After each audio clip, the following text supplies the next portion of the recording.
Ok, donc la vidéo rentre dans le thème nombres complexes et nous allons faire la seconde vidéo sur le savoir-faire, savoir mettre un complexe sous forme trigonométrique. Dans la première vidéo, on avait déterminé l'expression théorique l'expression théorique de la forme trigonométrique, c'est-à-dire on avait abouti à une expression de z qui s'écrivait comme le module de z fois ce qu'on avait appelé l'exponentielle de iθ où θ était l'argument de z.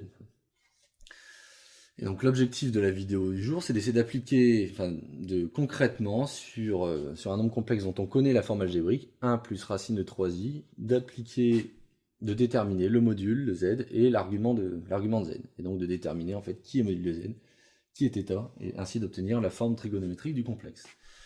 Donc la méthodologie se divise en 3 étapes, qui est de 1, calculer le module, c'est-à-dire cette quantité, module de z. Deuxièmement, calculer l'argument, θ, et une fois qu'on aura les deux, on pourra compiler et obtenir l'expression de la forme trigonométrique de ce complexe. Et donc pour calculer le module et l'argument, on se sert des expressions théoriques qu'on a trouvées à la vidéo précédente. C'est-à-dire que le module de z, c'est la racine carrée de la partie réelle au carré plus la partie imaginaire au carré. Donc, alors la question à se poser, c'est qui est la partie réelle et qui est la partie imaginaire. Donc la partie réelle, qui notre petit a, c'est 1. Et la partie imaginaire, b, c'est racine de 3. Et donc ce qu'on avait vu dans la vidéo précédente, c'était que le module de z, c'était la racine carrée, par le théorème de Pythagore, la racine carrée de a carré plus b carré, c'est-à-dire la racine carrée de 1 au carré, plus racine de 3 au carré, c'est-à-dire 3. Donc ça me donne racine de 1 plus 3, ça me fait racine de 4, ce qui me donne 2. Ainsi, on a le module. Alors la question maintenant, c'est comment déterminer l'argument. Donc on avait vu également, grâce à la trigonométrie, l'expression du cosinus θ comme côté adjacent divisé par l'hypoténuse, et l'expression du sinus comme côté opposé divisé par l'hypoténuse. On avait vu que le cosinus de θ, c'était donc le côté adjacent, c'est-à-dire A, la partie réelle, sur le module de z, et que le sinus de θ, c'est la partie imaginaire, B, sur le module de z. Donc, qui est la partie réelle? C'est 1. Qui est la partie imaginaire? C'est racine de 3. Et qui est le module? Dans les deux cas, c'est celui qu'on vient de déterminer, c'est-à-dire 2. Ainsi, on a le cosinus et le sinus. Et donc la question, c'est une fois qu'on a le cosinus de θ et qu'on a le sinus de θ, est-ce qu'on est capable de déterminer la valeur de θ? Pour ça, on va représenter le cercle trigonométrique.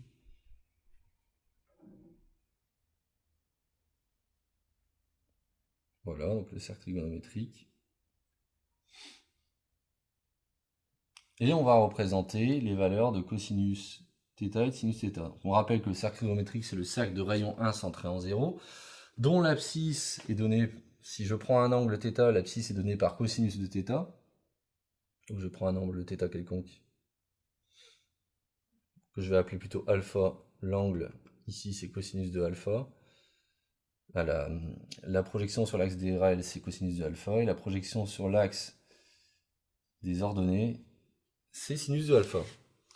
Ainsi, si je veux trouver θ, il s'agit de savoir quel est l'angle dont la projection sur l'axe de la partie réelle vaut 1,5, c'est-à-dire l'angle doit se trouver sur cette droite-là.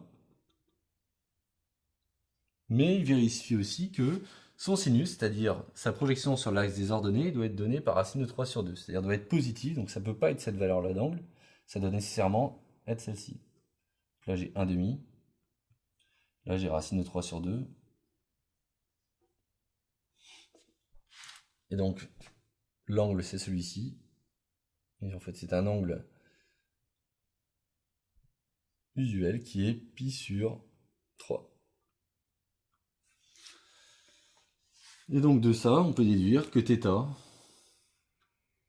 est égal à pi sur 3, mais ça peut être pi sur 3, et si on fait un tour de plus, on retombe au même endroit. Donc c'est pi sur 3 modulo 2pi. C'est-à-dire que si je fais un tour de 2pi, je retombe sur le même angle. Si je fais un deuxième tour de 2pi, je retombe sur le même angle, etc., etc. Donc on obtient notre θ, et au final, Comment on obtient la forme trigonométrique associée? Ben, notre z, ça va être le module de z. Module de z qui vaut 2.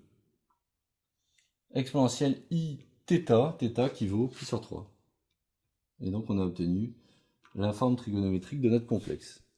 Pour le tracer, il suffit de tracer la droite d'angle pi sur 3 avec l'axe de la partie réelle, c'est-à-dire en fait, cette droite qu'on a déjà commencé à tracer. Et notre complexe, il va se situer à distance, qui est donnée par le module, à distance 2 de l'origine. C'est-à-dire, il va se situer avec le double de cette distance qui va aller 1.